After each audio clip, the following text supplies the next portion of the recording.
we'll see this. Okay. All right. All right. That is my mom's boyfriend. He's pretty chill.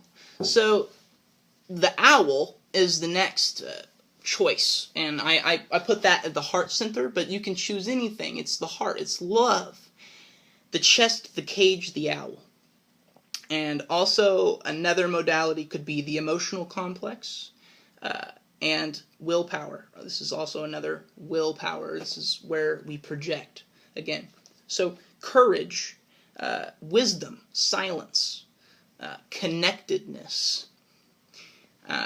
These are all characteristics of the heart center. Emotional complex. Some people don't believe that the heart can feel emotion, but this is very much where I personally feel emotion in my experience.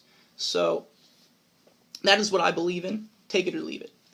Emotional complex is another idea behind that would be the breath, because this is where the heart is also where the respiratory is and where we breathe. And so breath is very much connected with energy, and I can use that as a tool to feel and sense and use energy. So, like for instance, if I were to breathe out, I could project outwards. If I were to breathe in, then I would pull something inwards, and vice versa. So it's very much personalized. It's up to you to set those little details. It doesn't matter. What matters is that we love each other. Okay, continuing. This is also, again, where the arms are, where we are connected, where we sense. Okay, so the mind. The mind. This is very quickly, I will go over this because the camera is about to die. So this is the hawk. The hawk, the bird, very much big birds, like eagles, stuff like that. They are, in our culture, American culture, it is known for its symbol of freedom. And so we can very much relate to that. Freedom comes from understanding.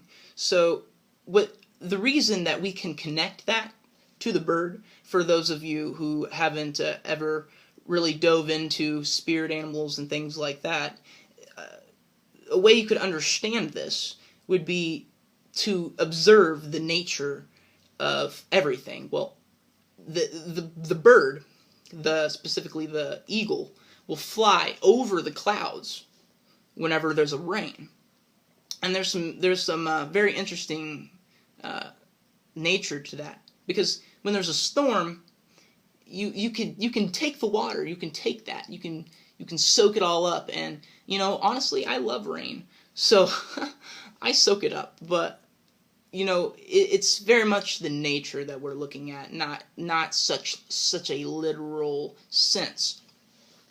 The head and the box is another symbol and word for the head here.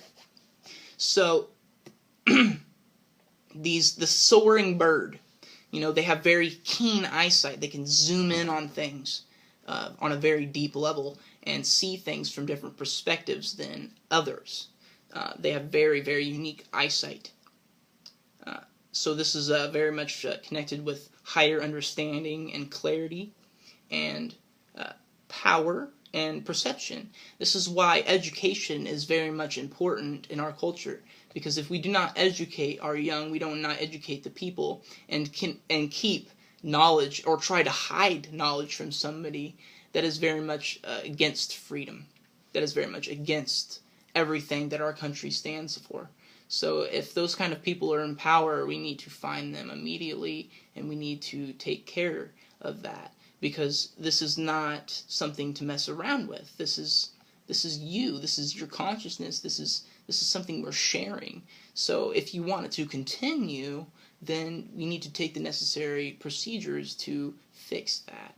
So again, no theories are being used here. This is all based on just nature of things. This is very much based on understanding and ideas, and you can take that or leave it. So again, 5 senses. This is also where we experience hearing, sight, smell, and speech. So this is very much how we connect to each other. So the consciousness complex is where we connect to all of the other beings around us. And so if you don't have that type of connection with people, then that chakra is considered not open. It's not that you are less of a person. This does not mean that you are a fool. But I mean, if you go on after learning something like this and you just, I don't want that, then you're very much a fool because you're killing yourself.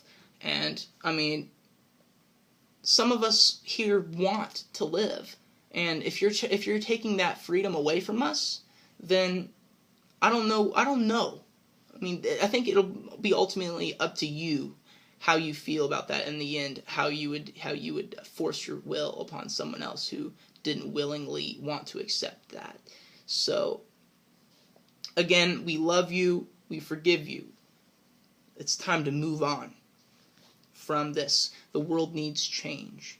The key is change. And if we don't have that key, if we don't turn the key, and we just continue in this room full of toxins, what do you want me to say to you? I mean, it's very, very damaging. So the consciousness complex is the way that we see the world. It is creativity, prime creativity. Choice, it's very much associated with choice, sensing, and thoughts and beliefs. So this is the 3-part human nature. And this is from a shaman from Peru, who I watched one of his workshops on, and I very much did take notes, because this is something that I find very, very, very, very compelling, and it has inspired me to tell others. So again, one more quick look at this. This is what it looks like. This is this part on the outside represents connection with other things. So it all starts within the inner cosm, and this consciousness starts here from the will, and here unites in the heart, and then it moves up in this directional flow to the outside, and then the outside just continues to expand and expand. I mean, they don't know where the end of the universe is, and I don't think there is one. So this is very much fractals, and this is very much intelligence. This is very much how do I put this? I mean, amazing. It's beautiful. It's beautiful because this was not created by me. This was created by us. This was created by the collective, or I mean, I think that the God figure is very much outside and very much encompassing the entire universe. So he's outside of the universe, I think. And we are inside of it, experiencing it. So in a way, we are a part of him, because he created the seed. And he created the soil. You see, so he created all of the matrix that which all these things are, and all the particles and all the energies. So the mind became 2 minds, and 2 minds became 3 minds, and so on. Okay? This is the end of this rant, and then I will be going and meditating next.